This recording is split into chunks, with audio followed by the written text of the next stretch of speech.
Listen to that. It's a football training session in the evening, after a day at work. This is dedication in action.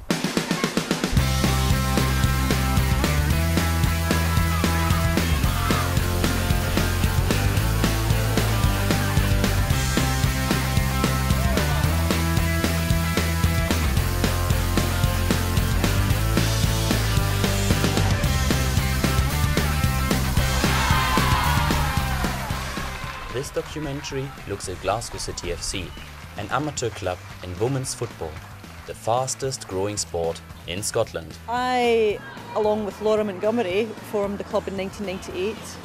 We practically had been playing for a number of teams over a number of years who weren't really that good, and we were getting a bit annoyed with the lack of professionalism around the game.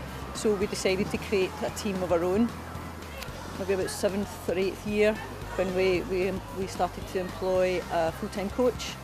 And ever since he's joined the club, we've won quite a lot. We've won the league, that's our 6th year in a row. We've been in the Champions League. We've got the last 16 in the Champions League last year, last 32 this year. We'll be playing there again next year, so we've played in the Champions League 5 times, 6 times now.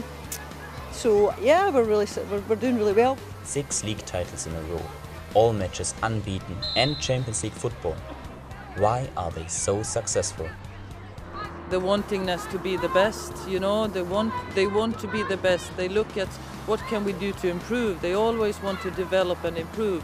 Develop the players, improve the players, and trying to get the environment for the players better all the time. And that's what makes the difference. They were the first to have a full-time professional coach. So I mean, that's a huge step, but that was also a major step for them, to put the money to pay a coach. And that's when also all the best players want to go to Glasgow City, because they have a full-time coach, a good coach that are caring about the players, want to train much. I think we're constantly trying to progress as a team and improve and looking at ways to and become better as a club.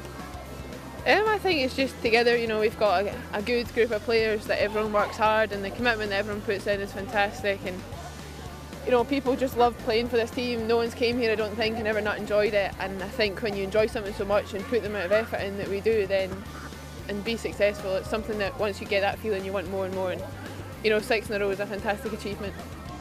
I think just the fact that good team spirit, we work hard for one another, and the training that we get here is fantastic. Eddie works as hard as he possibly can to put us on the pitch with all the information that we need to go and beat every team that we come up against, so he plays a major role in that, and obviously the girls just take on board what he's asking us to do. And apart from the coach? I think that there's not any one thing you can put your finger on. It has to be the fact that the players work so hard, they're dedicated to coming to training, improving in training, and as a club, behind the scenes, we work very, very hard on preparation for matches, which of course helps us win.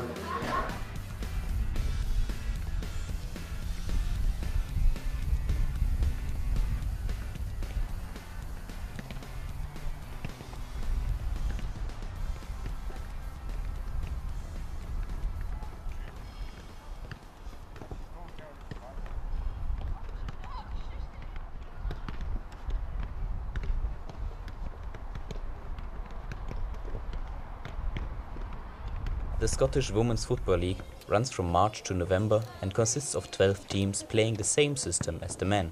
The Scottish Cup and the Premier League Cup complete the season for most teams. But Glasgow City also features in the European Champions League regularly, being mostly defeated by fully professional German teams. With training sessions every evening in always changing locations, the club still maintains a high standard of football. But will they eventually play on a professional level? How would this affect women's football in Scotland? Oh, without a shadow of a doubt.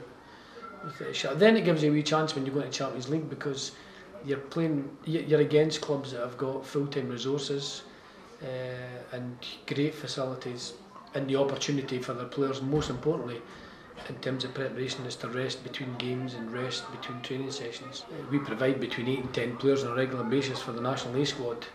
So if we do better, then of course that goes hand in hand, they do better. And let's not forget that the national team is only as good as the players that the clubs are providing. So if the clubs aren't improving, then the national team won't improve either. I think we're moving to a stage of semi-professionalism. I expect at some point in the future we will be professional, but I just don't know how long that's going to take. We need the SFA to waken up a wee bit to what's happening in the game in the world. The SFA they just haven't quite got the message that women's football is a huge earner. If you look at the German FA, they're probably making just as much money from their German national team, women's team, than they are from the men's team, and that's because of a commitment they put in about 20 years ago. I hope that the Scottish FA can also start to do something like that, so that we can start to compete with other nations, because I think that what we do now is, yeah, we get support, but we need more support if we are going to compete with the best. Otherwise we will never ever be able to compete with the best, and we can compete with the best. Well, the main thing is, again, the SFA, as much as the women's department in the SFA what they achieve with the little amount of money. I mean, they get something like 3 or 4% of the SFA budget. I mean, they get such a small amount of money, yet the national squad are 13th in Europe and the men are 20 odd something, and they are 23rd in the world and the men are way back in the 40s. So we get 3-4% of the budget, and we achieve that with such a small department, small amount of money. I'm hoping that will grow when the SFA waking up to how good we are.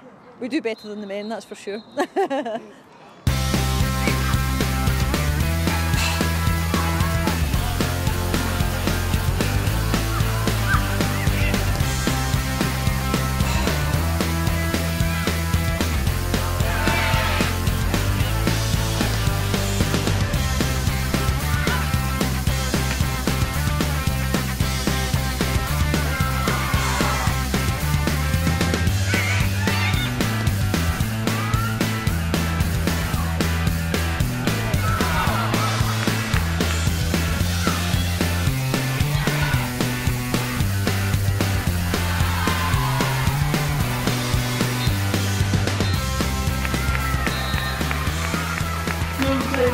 Glasgow City 12, Aberdeen 0.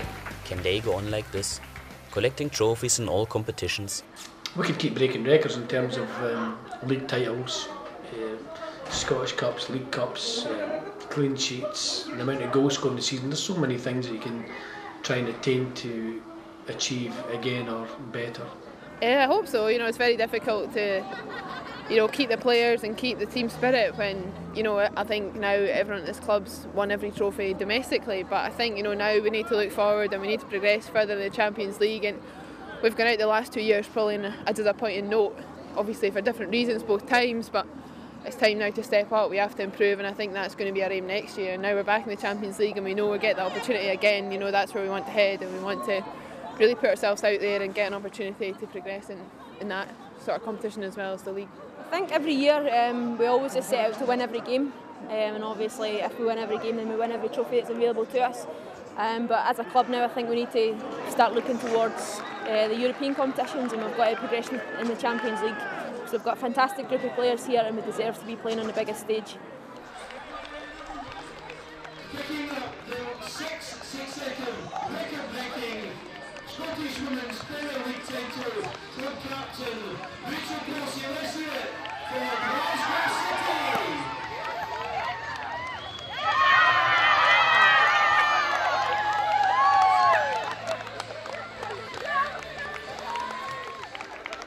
The squad for this season have been Lee Alexander, Lauren McMurchie, Suzanne Lappin, Danny Paglero, Elish McSorley, Jo Love, Christy Murray, Leanne Crichton, Emma Mitchell, Jane Ross, Nicola Doherty, Julie Melrose, Lucia Littlejohn, Emma Thurman, Leanne Ross, Jennifer Callahan, Divya Dale, Ashley McDonald, Kiera Barnes, and Dave Johnson. Let's not also forget our backroom staff, physiotherapist Louise Duncan, kit manager Sandy Cunningham, performance analyst Nikki Doherty, assistant manager Donald Gano, and head coach Iggy Waliki Black. Also a big hand for the two women behind the scenes who make this all tick over. Chairperson Carolyn Stewart and club manager Warren Gummy.